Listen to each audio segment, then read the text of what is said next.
Спортсмены, которые сегодня вышли на Гилем, это дзюдоисты или самбисты. И для тех спортсменов, которые не выиграли медали по этим видам спорта, кураж является последним шансом на победу.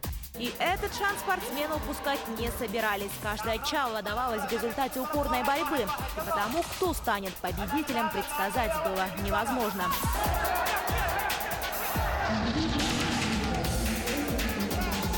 Но были и спортсмены, чья уверенность опережала события. Уже после первой, кстати, самой быстрой схватки Самвел Мкртычан из Армении уверенно заявил: золото будет его. Я очень люблю бросок через плечо, это мой любимый прием, и я буду бороться только за первое место. С первым местом у Самвела ничего не вышло, и он довольствовался лишь третьим весовой категории до 45 килограмм, разделил его с сирийцем Агинамом Мохаммад Амран Абдаллахом.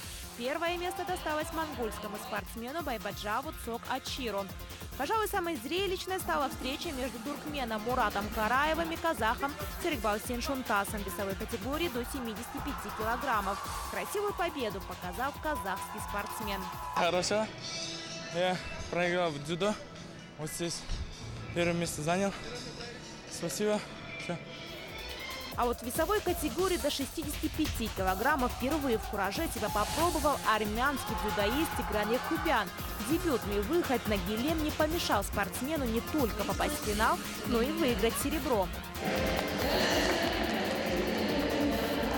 Золото в этой весовой категории завоевал Али Агаев из Якутии. Бронза досталась сразу двум спортсменам – казаху Нурсултану Достанбекову и монголу Айнбелик Дугарияву. Розалия Борисова, Карл Ларионов, Василий Соловьев, Дети Азии, Якутск.